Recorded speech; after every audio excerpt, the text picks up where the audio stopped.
The Forest's Heart by Claire Lewis. She took her first breath in a grove of towering aspen trees, under the shadow of a hummingbird's wing. Her mother was the melody of the mountain stream, and her father was the glitter of sunlight through the coin-shaped leaves. The forest cared for her, swaddled her in wild flowers, and sustained her with birdsong. When she cried, the butterflies kissed her cheeks and dried her tears. She grew strong and fast, and in only a few years she was taller than the saplings that sprouted on the day of her birth.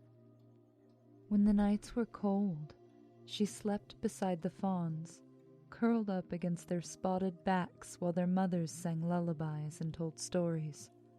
On warm spring evenings, she lay on beds of moss and sweet-smelling fallen leaves. She played with the bluebirds, who taught her to sing. She raced the coyote pups along dry stream beds. On rainy days, when the earth smelled of sky, she wandered down to the mountain lake and swam with the river otters. She lived a content life for many years inside the little grove. The woods and the mountainside loved her dearly, knew the sound of her footsteps and the touch of her fingers. Even the most fearsome creatures were tame in her presence. The bears told her where to find the sweetest honey. The chorus of wolves sang her dirges in hollow harmony, hoping to see her smile. Even the mountain lion tipped his regal head in her direction as he stalked by in search of prey. She was the forest's very heart. One day, she awoke to strange sounds in the woods, voices, clumsy and ill-defined, not lofty like birdsong, or steady like a doe's murmur. She climbed to the top of an old pine tree, who straightened with joy at her touch. A man and his son rambled through the woods, snapping limbs from sapling trees and trampling larkspur underfoot. The man was tall and thin, and the boy stood about the girl's height, with a smile cool as riverbed stone. She watched all day from a distance as they cleared a space in the aspen grove to make camp, gathered wood, made a fire, pulled fish from the lake with a stick and a string, and roasted them over the flames. When night fell, the forest held a hushed conference about the strangers.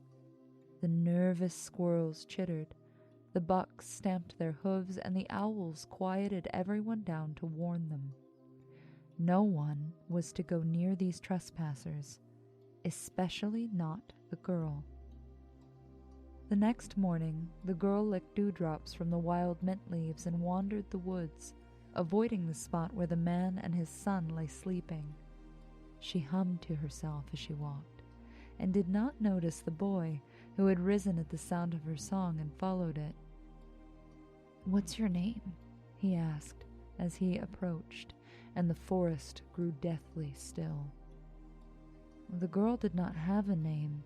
She did not know what names were.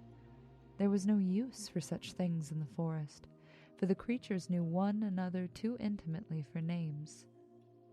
"Your name?" he asked again, slowly. She shrugged. He frowned. "I'm Liam." "Liam," she replied, letting the word fall from her tongue like overripe berries from a vine. He nodded and stepped towards her, hand outstretched. In his palm rested a hand-carved wooden rabbit, one of the most beautiful and strange things she'd ever seen. Hesitantly, knowing that the disapproving trees were watching, she snatched the rabbit from him and dashed away, vanishing into the woods. The man and his son stayed in the grove one more day. Neither caught a glimpse of the girl in that time, and the man was quite convinced that his son had dreamed her. But Liam knew the truth, and so did the forest. After the trespassers left, the girl clung tightly to the wooden rabbit and whispered her wishes in its ears. The creatures in the forest told her to forget the boy, begged her to join their games. For weeks, she could not bring herself to do either. A year passed, and somewhere in that time the girl nearly forgot Liam. She left the wooden rabbit under the old pine tree. She played once more with the otters and sang with the sparrows. The forest was whole again, whole and happy. Then, Liam and his father returned. This time, the girl was bolder and met Liam in the grove while his father fished down at the lake. He didn't look up from the fire when she appeared. He only smiled into gentle flames. "I knew you were real," he whispered. She smiled back. Liam and his father returned to the woods once every spring. Each year, much to the forest's chagrin, Liam and the girl stole a moment together beneath the shade of the pine branches, nestled in the scent of fallen needles that clung to their skin. They talked and they laughed. The girl came to love speaking in Liam's clumsy language, just as he came to love how well she knew the forest, how deeply she belonged to it. The third year they met, Liam stole a kiss from the girl under the pine tree. The fourth year, the girl stole 2 kisses, and Liam stole a caress of the girl's wildflower skin. One day, after many years of stealing kisses, they stole much more from one another and lingered in the shade of the pine tree in a breathless reverie. Shortly after that day, Liam and his father departed the woods again. The girl fell ill. The forest did not scold, only sighed at the inevitability of it all and nursed her as best as it could. In time, she grew better and stronger. She grew fuller, too, and felt the terrifying exhilaration of life within her. She bore a child under the shade of the aspen tree, a daughter with wildflower skin and eyes full of wishes. The girl gave her daughter the little wooden rabbit to play with, and when spring came, the 2 of them waited under the pine tree for Liam's return. When he did return, this time without his father, his cool smile did not last long. His countenance grew dark at the sight of his daughter sleeping in a bed of pine needles. He knew that this child, like her mother, was not human. Not quite, and that knowledge made him tremble. Liam could not hear the girl's voice over the sound of fear rushing in white rapids within his ears. He raged, more at himself than at the girl, but the forest heard and bristled at his fury. The girl did not weep, did not plead as he turned and started back down the mountainside. She simply picked up her daughter and left the shade of the pine tree for the last time with a soft goodbye. The girl could forgive and forget, but the forest could not. Liam did not make it down the mountain. When the girl discovered what the forest had done, she went out in search of Liam's body, thinking she might bury the man she loved under the pine tree where she loved him.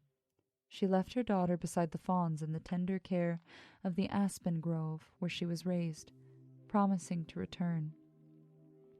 She searched for days. The forest would not tell her where he lay, so she wandered in aimless grief. With gentle chirps, the birds cautioned her to go back to her daughter.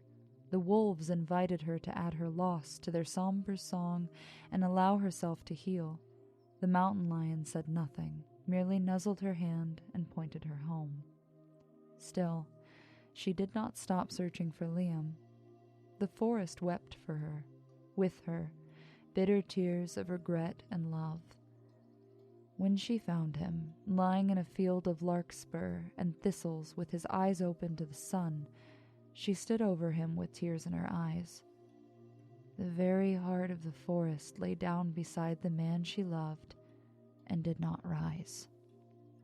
Year after year, and even to this day, all the creatures of the forest gather at the edge of the field in early spring They bring with them the girl's daughter to show her the wildflowers which bloom over the place where her parents lie.